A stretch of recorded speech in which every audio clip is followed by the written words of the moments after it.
अगर कोई आदमी रात के जंगल के बिल्कुल पास से अचानक गायब हो जाए और ना कोई चीख हो, ना कोई उसका निशान, ना जंगल में कोई हलचल, तो आप क्या कहेंगे?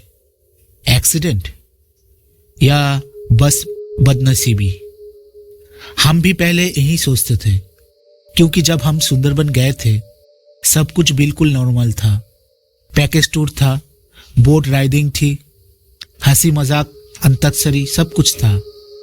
पर एक रात के बाद हम 5 नहीं रहे, सिर्फ 4 वापस आए, और जो नहीं आया उसके गायब होने का आज तक कोई जवाब नहीं है हमारे पास। कोई नहीं जानता अमित के साथ असल में क्या हुआ था। इस बात को मैं आज से 7-8 साल पहले नहीं मानता था, लेकिन आज बात ही कुछ अलग है। सुंदरबन दुनिया का सबसे बड़ा मैंग्रोव फॉरेस्ट है ये। इस जंगल का नाम हुआ है सुंदरी पेड़ के नाम से। पूरा सुंदरबन लगभग 10,000 स्क्वायर किलोमीटर में फैला हुआ है। इसका लगभग 4,200 स्क्वायर किलोमीटर वेस्ट बंगाल में है और बाकी का हिस्सा बांग्लादेश में फैला हुआ है। सुंदरबन गंगा, ब्रह्मपुत्र और मेघना 3 बड़ी नदियों के मिलने से बना है ये। यहाँ का पानी सिर्फ जिंदगी ही नहीं बचाता, कभी कभी चुपचाप जिंदगी छीन भी लेता है। यहाँ की मिट्टी हमेशा नमकीन और गीली रहती है। जमीन ऐसी है कि जैसे ही पैर रखो और धीरे धीरे अंदर खींच लेता है। इस जंगल का क्लाइमेट साल भर अनएक्सपेक्टेड रहता है। कभी अचानक तेज बारिश, कभी अंधेरी और कभी इतनी खामोशी कि दिल बेचैन हो जाए। सुंदरबन सिर्फ रॉयल बंगाल टाइगर के लिए फेमस नहीं है। यहाँ मगरमच्छ है, जहरीले सांप है, जंगली सुअर है और हजारों बाहर से उड़ के आने वाली पक्षियाँ भी है। सर्दी के मौसम में जब दूर दूर से पक्षियाँ यहाँ आते हैं तब जंगल और भी ज़्यादा जिंदा महसूस होने लगता है। पर इस जिंदगी के पीछे एक खौफ छुपा हुआ है, ऐसा खौफ जो यहाँ रहने वाले लोकल लोग हर दिन महसूस करते हैं। इसी खौफ और खूबसूरतियों को एक्सप्लोर करने के लिए हमने डिसाइड किया सुंदरबन जाने का। हम लोग कैनिंग के रास्ते सुंदरबन गए थे। सुबह की ट्रेन, हल्की भीड़ और मन में सिर्फ एक ही एक्साइटमेंट और एडवेंचर। कैनिंग स्टेशन से हम लोग पहले से बुकिंग किया हुआ ट्रैवल एजेंसी से मिले। एडवांस बुकिंग थी। ऑफिस में बैठकर बात हुई, बाकी पेमेंट कंप्लीट की और उन्होंने ऑटो का इंतजाम कर दिया। ऑटो हमें ले गया उस जगह तक जहाँ से सब लोग लॉन्च में चढ़ते हैं। वो जगह थी गौतखाली जेटी। गौतखाली में अजीब सी एनर्जी होती है। एक तरफ नदी, दूसरी तरफ जंगल और बीच में लोगों की भीड़। सब अपनी अपनी कहानी लेकर आए हुए। लाइन से खड़ी हुई लॉन्च, उसी पर चढ़ते हुए लोग, हल्ला गुल्ला, एक्साइटमेंट। हमने भी 2 रात 3 दिन का पैकेज लिया, बिल्कुल बाकी सब लोग जैसे। हम 5 लोग थे। मैं, अमित, राज की बहन करोबी और मीनमय। अमित हम सब में सबसे ज्यादा एक्साइटेड था।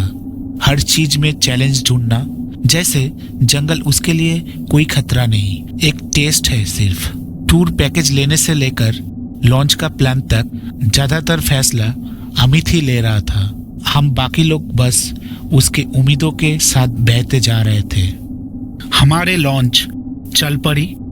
दिन भर नदियों के बीच घूमना, जंगल के किनारे से गुजरना, लॉन्च पर खाना, सिंपल सा पर सुकून भरा। लोगों से बातचीत, हंसी मजाक, अंताक्षरी। ऐसा लग रहा था जैसे जिंदगी थोड़ी देर के लिए रुक गई हो। रात को होटल में रुकना, अगले दिन फिर घूमना, सब कुछ बिल्कुल नॉर्मल था। बस हम नहीं जानते थे कि दूसरा दिन नॉर्मल नहीं होने वाला था। दूसरा दिन दोपहर को जब लॉन्च से उतरकर कुछ जगह पैदल घूमने गए तब उससे मिले, एक लोकल आदमी। उस आदमी का नाम नयन माझी था। साल भर नदी और जंगल के बीच में रहने वाला। ऐसे शख्स था जैसे वो जंगल को जानता नहीं, जंगल उसे पहचानता हो। कम बोलता था वो, पर आंखों में कुछ था उनके, जैसे जंगल को समझता हो। उन्होंने कहा, रात को मेरे घर रुक जाओ, जंगल के पास है। मैं अपनी लकड़ी की छोटी नाव से तुम लोगों को नदियों के खाड़ी के अंदर घुमाने ले जाऊंगा। नयन माझी की बातों में जो हिचकिचाहट थी वो हम सब महसूस कर रहे थे। सबसे पहले अमित ने ही पूछा, रात में जाना ज्यादा रिस्की होता है क्या? नयन ने जवाब नहीं दिया, बस नाव के किनारे बंधी रस्सी को और ज्यादा कस कर बांध दिया। पैसे की बात हुई, डील हो गई। हमने अपने टीम पैकेज सुपरवाइजर को बता दिया कि आज हम लोग होटल में नहीं आएंगे, और बस उसी पल हम 5 लोग बाकी दुनिया से अलग हो गए। रात उतरने लगी, चाँद कहीं दिख नहीं रहा था। आसमान घने काले बादलों से ढका हुआ था।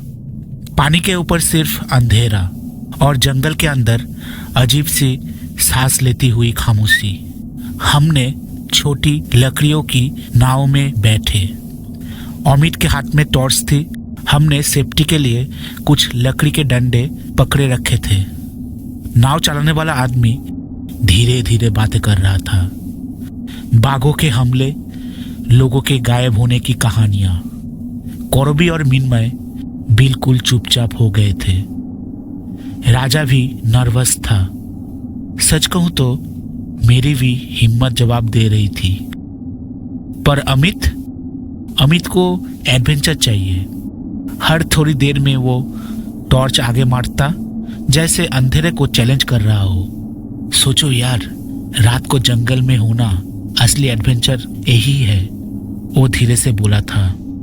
माना करने के बाद भी एक जगह आकर उस लोकल आदमी ने नाव धीमी कर दी। उसने कहा, इस नदी की खाड़ियों के अंदर रात को कोई नहीं जाता। दिन में भी सिर्फ शहद इकट्ठा करने वाले जाते हैं, वो भी ग्रुप में। उसके आवाज में डर था। पर अमित ने थोड़ी हंसी के साथ कहा, इतना अंदर तक आए हैं हम लोग, बस थोड़ा सा और, फिर वापस मुड़ जाएंगे। और हम मान गए। रात के 11:30 से 12 के बीच में हम खाड़ी के अंदर घुस गए। जैसे जैसे अंदर जा रहे थे, पेड़ों की डालियां बोट को छू रही थी। पत्ते जैसे नाव पर झुककर हमें देख रहा हो। पानी के नीचे एक हल्की सी मूवमेंट थी। बाकी दूर दूर तक पानी अचानक बिल्कुल शांत हो गया था, जैसे नदी भी सांस रोककर देख रही हो हमें। फिर अचानक एक तेज झटका, नाव एक साइड से झुक गई। हम लोग भी सामने अचानक गिर गए। इसी झटके में अमित खड़ा हो गया और अगले ही पल वो बोट से कूदकर जंगल के किनारे उतर गया। आज सोचता हूँ, अगर उस वक्त हम में से किसी का भी बात वो सुन लेता। हम चिल्लाए, मना किया, पर अमित हंस रहा था।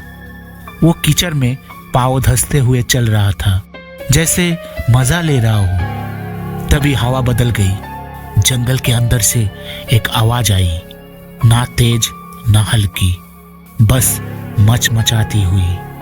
अमित को हमने वापस आने को कहा, उसने नहीं सुना। अमित जंगल के किनारे किनारे चल रहा था। उसी वक्त अमित ने जंगल के अंदर टॉर्च मारी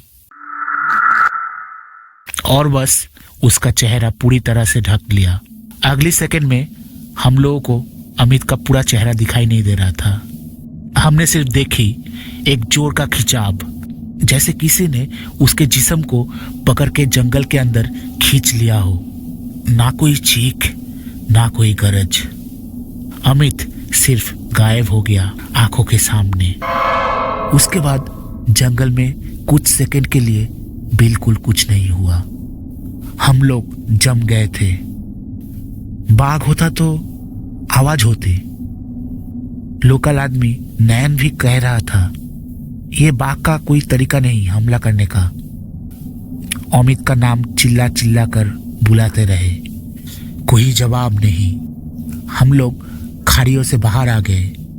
2-3 घंटे मेन नदियों में तैरते रहे उसी छोटी नाव पे। आंखों में हम लोगों का डर भी था और उम्मीद भी। सुबह होने पर नयन माझी और कुछ लोकल के साथ हमारे साथ जंगल गए। कुछ नहीं मिला हम लोगों को, सिर्फ अमित की टॉर्च मिट्टी में पड़ी हुई थी और मिली कीचड़ में लथपथ एक पाँव के जूते। अभी भी जब मैं आंखें बंद करता हूँ वो रात सामने आ जाती है।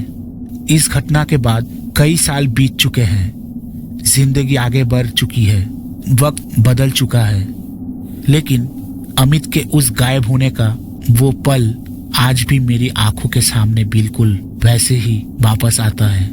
हम लोग अक्सर सोचते हैं कि साहस के मतलब होता है डर ना लगना और एडवेंचर का मतलब होता है हर तोड़ देना, लेकिन प्रकृति ने हमें एक गहरी बात सिखाई है। साहस और लापरवाही के बीच बहुत सी पतली सी लकीर होती है।